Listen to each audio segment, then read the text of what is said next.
各位標迷，你哋好啊！咁今日咧又有機會去到深水埗呢個地方啦。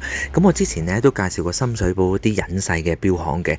咁今日咧又發現咗一間啊，咁啊想同大家去一去嘅。咁而家我望緊呢個咧就係長沙灣道啦，咁啊深水埗啦。咁啊喺地鐵站行過啲就到噶啦。咁我而家咧就行緊過對面馬路啦。咁呢條咧就係南昌街。咁南昌街咧都係深水埗好出名嘅街啦，同埋都幾長下噶。咁所以咧就都要行應該幾個街口咧，先去到呢一間嘅隱世標店嘅。咁我發覺咧，哇！即係原來咧平時就唔係好覺嘅，但係當你係專登去揾呢啲地方嘅時候咧，你就會發現其實香港真係幾多呢啲咁特別嘅鋪頭嘅隱世鋪頭。咁而家咧就去到鴨寮街啦，冇錯，呢個第一個街口啦。咁鴨寮街我相信大家都好清楚佢最出名係咩啦，啲地攤啊，跟住嗰啲好平嘅電器用品啊咁樣啦。咁啊，而家再行前少少先，咁啊去應該仲有幾個街口嘅。咁而家咧就去到呢一個嘅汝州街嘅，咁啊都未到㗎，因為呢條街原來真係好長下。咁咧我唔知係疫情關係定我早過頭啦，咁啊好多鋪頭咧都係未開啊，或者閂咗啊，或者執咗咁樣。咁啊，香港嘅經濟情況咧，大家都即係可以略見一斑啦。真係即係自從呢個疫情啦發生以嚟咧，真係多咗好多啲鋪頭執咗啊，或者係開放嘅時間有冇咁長啊咁樣啦。所以經濟真係比較蕭條啲啊。所以咧，我都更加想大家真係支持下啲地區小店啦。如果唔係咧，呢啲鋪頭咧真係好難再繼續落去噶啦。OK，咁而家去到基隆街啦。咁啊，其實你睇下話幾多鋪頭都閂咗，或者未開門啦，我都唔知啊。真係啊，真係其實咧，真係有啲恐怖嘅。嗱，當然啦，呢一條街咧都唔係最旺街喎，但係就算你去到銅鑼灣啊，或者旺角啊，有啲其實好旺嘅街咧，亦都係有啲吉嘅鋪啊咁樣。咁啊，即係你都可想而知咧，有好多人會即係冇工開啊，會失業咁樣啦。其實，但係都冇辦法啦，呢個疫情關係咁樣。咁啊，而家咧就去到大南街啦。咁大南街咧就都好出名，有好多嗰啲鋪頭賣啲同服裝啊、車衣有關嘅嘢嘅咁樣。咁咧，如無意外咧，應該就到呢個地方噶啦。不過呢間鋪頭咧，因為樓梯底嘅鋪頭啦，咁又好細啦，咁啊真係會唔會好易就經過唔覺佢？咁行過咗呢，咁樣見到啦，就係新興標行啦，喺前面大家見到啦。咁呢間鋪頭呢，真係的色色，但係好有特色，的色色有特色。OK，咁呢睇一睇出邊先。OK，新興標行，咁呢佢都寫明呢係有Rolex 啊、Tudor 啊、Omega 啊，跟住仲有金筆啊、打火機啊咁樣嘅。真係好特別喎。同埋梗有一間喺左近嘅71都係隔離嘅。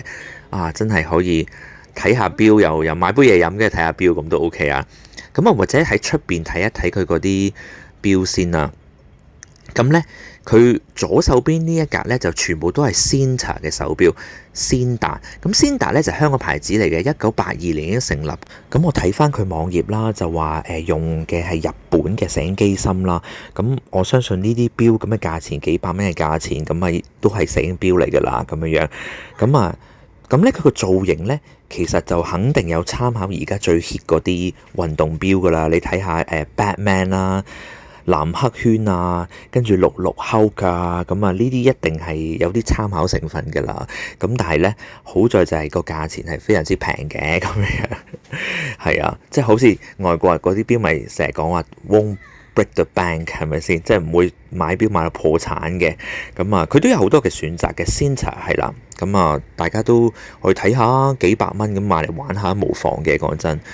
咁咧，佢仲有下面呢啲，呢個就係 Kohler 啦，係咪啊？紅黑圈。咁啊，仲有哇，都幾多呢啲 Sinta 嘅手錶喎，真係。咁啊，大家都可以睇一睇啦。咁離遠望咧，就更加覺得似某一啲嘅 R 記嘅手錶嘅。咁又睇下隔離嗰格啊，咁佢就又話有萬寶龍嘅筆啦、Mont Blanc 啦，同埋 Dupont 啊嗰啲咁嘅筆啦、金筆啦，咁又打火機啦，咁當然打火機我真係唔係好熟啦嚇，筆都略知一二，打火機真係唔識。咁咧佢仲有二手嘅名錶啦，包括譬如最左邊嗰隻英立格啦，1800蚊隻，咁啊仲有帝陀嘅手錶啦，都係7500我見到，跟住 Omega 啦，哇4900添喎呢一隻。跟住仲有 Rolex 啦，咁啊仲有其他 Tudor 嘅手錶啊咁樣樣。咁當然啦，亦都有啲比較平價啲右邊嗰啲嘅 Seiko 嘅手錶嘅。咁我都去過唔同嘅錶行啦，即係都有啲賣二手錶嘅。咁我覺得呢個價錢其實完全 OK 啊，即係個價錢就即係同出邊都唔會話貴過出邊咁樣樣咯。咁啊，下面嗰格咧又見到司馬嘅手錶啦，跟住再又有兩隻，左邊嗰度就 Omega 手錶，亦都係5000蚊以下定價，咁啊真係幾抵喎！咁當然啦，個 quality 咧，大家如果有興趣就真係即係上手睇一睇咁樣樣。今次咧就冇呢個機會啦。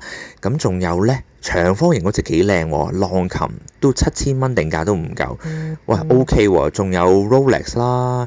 係啊，其他係啊，仲有啲 Rolex 手錶啊 Tudor， 咁所以佢喺出邊都寫住佢係專維修呢個 Rolex 啦、Tudor 啦，同埋呢個 Omega 咁樣樣嘅。咁啊，真係麻雀雖小五臟俱全喎，即係開頭淨係以為得先達嘅手錶、石英錶，原來唔係喎，仲有其他嘅二手名錶喎，真係估佢唔到啊！咁下面嗰格呢，就主要都係啲石英錶嚟嘅，哇！不過百幾蚊喎，真係好平，真係好平。咁啊，我而家入到個鋪頭啦，咁啊，仲有再多啲嘅先達嘅手錶啦，仲有好多啲皮帶、錶帶，都係講緊係80蚊，咁啊真係幾抵喎！出邊通常都我去親嗰啲都百幾200蚊咁樣樣嘅喎。咁啊，大家見到呢個係樓梯底嘅工作間啦，咁師傅咧就聚精會神咁樣啦，幫啲客啦去維修啲手錶嘅咁樣樣。咁啊，不如又雖然佢都好忙噶啦，不過我都想問一問佢啦，同佢傾一傾偈咁樣樣啦。師傅你好啊，好高興認識你啊！係啊，喂，呢間鋪頭咧的色，但係五臟俱全，好犀利啊！係啊，做咗幾十年啦。有冇40年啊？我做呢行咧做咗40-50年，喺呢度咧就30幾40年噶啦呢度。犀利。係啊，犀利。呢度好多啲客搬咗去邊度都找翻嚟幫襯嘅。好啊，我第時都要識咗呢個地方，都要多啲嚟先得。你可唔可以話俾啲標迷聽你個地址啊？深水埗南昌街66號地下。OK， 係啊，都幾新興標行，新興標行都希望多啲標迷跨區嚟揾你啦。係啊，香港島又揾你。好多咧人唔知上網揾啦，整打火機啊，整筆啊。我哋識整啊嘛。咦係喎，打火機仲有邊度？應該冇乜人識整呢樣嘢。冇得幾多個識整噶啦，而家。哦，即係刀棚嘅打火機你都識整哦。咁筆係乜嘢筆都識整？筆一般啦。即係拍卡嗰啲啊。標幫啊。標幫係。萬寶龍啊，都。早知嗰時揾你整啦，唔使咁貴，係啊，我哋實際好多嘅。係啊。好啊，好高興認識你，係多指教。好，唔好咁講。奇師傅真係好健談啊，同埋咧真係而家你話要揾一位師傅又識整錶又識整筆又識整打火機咧，我相信都唔係咁易啊，喺香港都唔係咁易啊，寸金尺土。你睇下間鋪頭樓梯底都比較細啲，不過咧真係都係嗰句五臟俱全，乜嘢都有嘅咁樣樣。咁咧我已經同師傅講咗啦，咁啊如果大家去到鋪頭有啲咩消費啊買錶啊咁樣樣咧，咁佢話都會多啲優惠嘅，識做啦，係咪先？即係都知道大家長途跋涉咁樣，可能係跨區去噶嘛，去揾佢噶嘛，咁啊都會有啲優惠嘅。咁我都希望大家啦，都好似我咁啦，繼續支持地區小店啦。咁都希望大家繼續支持我拍片啦。咁如果未訂，都麻煩大家訂閱啊、like 同埋留言，對我嚟講都係好大嘅推動力嚟嘅。咁我會繼續去啲唔同嘅地區啦，揾多啲隱世嘅錶行啦。同埋揾多啲特別嘅牌子啦，同埋型號同大家傾傾嘅，希望大家都中意我今日嘅隱世錶行嘅呢一集啦，拜拜。